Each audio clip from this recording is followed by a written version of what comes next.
você que conhece tão bem a torcida e o clube, o que você achou dessa iniciativa? Cara, é isso que a Alicia falou. Não dá para confiar nas pessoas que estão no clube, né? E há muito tempo. Então eu queria ver, já que está fechado, vai ter o Pix, vai ter a conta, tudo legal, tudo certinho, se o presidente e os ex-presidentes vão colaborar para pagar a dívida do estádio. Porque eles colaboraram para aumentar a dívida. Então seria justo com a torcida do Corinthians que essas pessoas que colaboraram para aumentar a dívida colaborassem para pagar o estádio. Seria coisa de corintiano. Seria coisa daqueles que torcem para o Corinthians e têm dinheiro e prejudicaram o clube por muitos anos, aumentando a dívida, foi empurrando. Então eu gostaria muito, muito mesmo, Luísa, de ver seu Duílio Monteiro Alves, seu Augusto Melo e todos os outros fazer um Pix bem gordinho para pagar a dívida do estádio, porque eles ajudaram a essa dívida ficar desse tamanho. Não foi a torcida que criou essa dívida. Não é a torcida que prejudicou o clube. Foram eles que prejudicaram o clube. Então, por justiça, vamos lá, né, senhores? Põe uma quantia gordinha lá para ajudar a torcida. É o mínimo que vocês podem fazer. Vamos ver quem vai. Vocês que estão aqui no chat com a gente, vocês digam, os corintianos aqui presentes, se vocês vão fazer o Pix, vão colaborar. Ó, o Marcelo Matos apareceu por aqui, disse que vai colaborar. Então a gente está vendo a adesão dessa torcida do Corinthians, além, claro, dessas pessoas responsáveis por todo esse momento, que essas sim deveriam injetar uma quantia gorda de dinheiro ali, como bem colocou o Casão. Olha, quem está com muito dinheiro é o Botafogo, que entra em campo hoje, logo mais contra o Criciúma. Vamos ver como é que está a classificação do Campeonato Brasileiro? Vamos pôr na tela aí para vocês, porque já tem jogo do Campeonato Brasileiro aí, ó. O Botafogo é o líder com 60 pontos, continua com uma certa tranquilidade na liderança, 3 pontos acima do Palmeiras. Palmeiras que enfrenta o Juventude no domingo, lá no Alfredo Jaconi. Seguido pelo Fortaleza com 56 pontos, que tem já 30 jogos, e o Flamengo, que deu uma estacionada ali com 51 pontos no G4, com 29 jogos. Aí, dependendo da sequência, vem São Paulo, Internacional, Bahia e Cruzeiro, um confronto direto que acontece hoje às 9h30 da noite no Mineirão. Então aí o Cruzeiro com 43 pontos, o Bahia com 45, os dois times se enfrentam. O Galo vem nono, na sequência, virando a página, aparece o Vasco, os dois times que vão fazer aí a semifinal da Copa do Brasil. E na sequência, indo já para baixo na tabela, tem Grêmio, Criciúma, Bragantino, Juventude, Fluminense, o Corinthians respirando um pouco mais aliviado fora da zona do rebaixamento.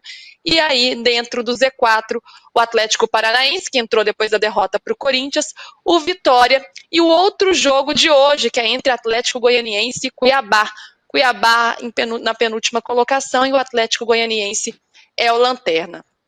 Ô Renato, olhando para esse jogo de hoje contra o Botafogo, vive aí uma grande fase o Botafogo, são 11 jogos de invencibilidade na temporada, não perde há 2 meses praticamente, e tem os convocados de volta, de fato a Selefogo, essa sim estará em campo, com Luiz Henrique, Igor Jesus, que brilharam pela seleção brasileira, tem o Almada também, que estava na seleção argentina, fez um gol contra a Bolívia, Savarino, que atuou, né, na derrota da Venezuela para o Paraguai, enfim, tem esse grupo selecionável aí de volta, estádio lotado, Maracanã, 55 mil pessoas, é um grande momento do Botafogo. E para ser campeão tem que vencer o Criciúma, né? Mas se a gente for pensar, na quarta-feira também tem jogo pela Libertadores, tem um jogo contra o Peñarol pela semifinal. E aí, vai com força máxima? Como é que equilibra tudo isso? Essa é uma decisão importante que o Botafogo precisa tomar, né? Mas eu acho que daqui até quarta-feira tem tempo suficiente para você recuperar os jogadores, né? Eu, se fosse o Arthur Jorge, escalaria força máxima, a menos que algum jogador chegue e estou com uma dorzinha. Aqui é melhor, então, eu ser poupado. Fora isso, todo mundo que estiver bem, vai para o jogo. Vai para o jogo e tenta liquidar esse jogo rapidamente. O Botafogo tem todas as condições, não somente de ganhar, mas de golear o Criciúma, né? A diferença entre os dois é abissal. Então, eu acho que o Botafogo tem que tentar resolver rapidamente esse jogo e aí sim começar a tirar os seus melhores jogadores, principalmente os que estiverem em data FIFA. Savarino, Igor Jesus, Luiz Henrique, mas acho que o Botafogo não tem que poupar nesse início de jogo, não. Botafogo, tudo que o Botafogo não pode é dar uma tropeçada contra um adversário lá debaixo da tabela, para dar ao Palmeiras aquela sensação de, opa, vai acontecer de novo, nós vamos chegar. Então o Botafogo tem que ganhar, e ganhar com autoridade hoje, tem futebol, tem jogador de sobra para fazer isso, e depois, se quiser poupar, poupa depois que tiver 2-3-0. Aí você começa a tirar seus jogadores. Até quarta-feira tem muito tempo, não há motivo nenhum para você entrar com um time alternativo, por exemplo, contra o Criciúma.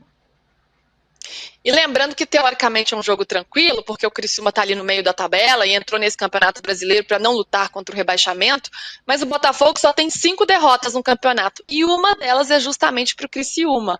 Então tem que liquidar, mas, claro, ficar esperto, respeitar todo adversário. E tem alguém muito interessada nesta partida, eu acho, Alicia.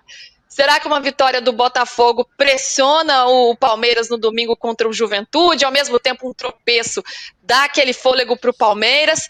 É um topo de Campeonato Brasileiro que está em jogo aí nesta rodada, hoje e também no domingo.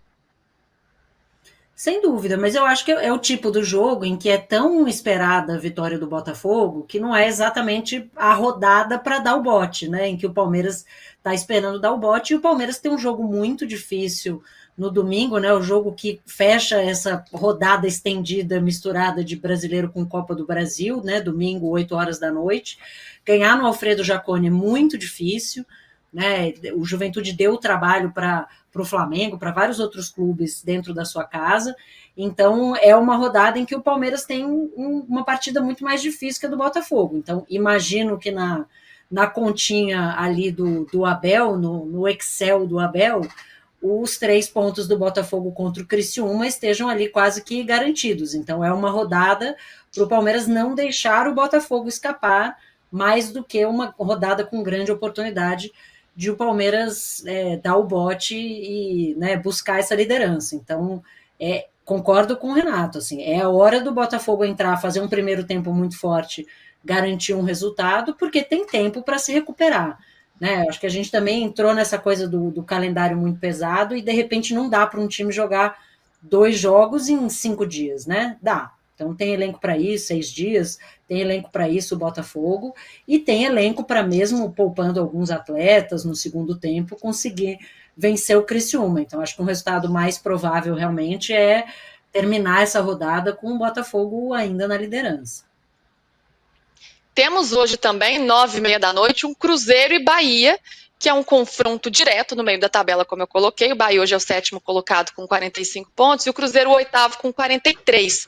Cruzeiro é esse time do Fernando Diniz, que tem o retorno do Matheus Pereira, animado aí depois de fazer a sua estreia pela seleção brasileira.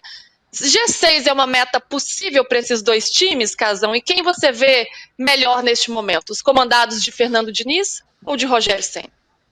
Claro, são 2 times que jogam para ficar ali entre os 6, para tentar entrar na Libertadores, pré-Libertadores, dependendo dos resultados que forem que acontecerem na Copa do Brasil e na Libertadores. São 2 bons times, mas eu acho o time do Cruzeiro muito melhor tecnicamente. Eu acho que o Cruzeiro tem uma equipe, contratou muito bem, sabe? Tem um meio-campo bom, tem um ataque bom, sabe? Tem 2 laterais muito bons. O Cruzeiro é uma equipe para o ano que vem, para dar muito trabalho ali na luta pelo título do Campeonato Brasileiro. É assim que eu vejo. Tem um grande goleiro, que é o Cássio, né? Então eu acho que o Cruzeiro tem mais possibilidades de chegar ali, chegar depois do Flamengo, né? Chegar ali depois do Flamengo. O Flamengo é o 3º nesse momento, né? O Flamengo é o 3º. Quarto. Flamengo é quarto. Quarto, atrás do Fortaleza. Flamengo é 4º. Então ali, depois do Flamengo, é uma luta que o Cruzeiro pode chegar. E para encerrar o fim de papo de hoje, eu quero colocar meus comentaristas na fogueira e pedir palpites para a Copa do Brasil. Hein, Renato? Vou começar com você. A Alicia já está preocupada ali com o print que é eterno. Mas temos amanhã um Vasco e Atlético Mineiro em São Januário. Primeiro jogo, o Galo venceu com gols de Arana e Paulinho, 2-1 de virada.